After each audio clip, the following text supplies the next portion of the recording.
தகுதியில்லா அடிமை என்னை அணைக்கிறே, தாங்கி தாங்கி வழி நடத்தி மகிழ்கின்றே.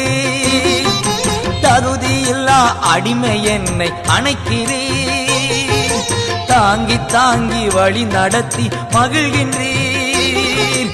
அதிசயங்கள் ஆயிரம் அன்பரே உம் கரங்களிலே, அதிசயங்கள் ஆயிரம் அன்பரே உம் கரங்களிலே. நன்றி நன்றி நன்றி என்று துதிக்கிறே, நல்லவரே உம் நன்மைகளை நினைக்கிறே. நன்றி ஐயா, நன்றி ஐயா, ஏசையா.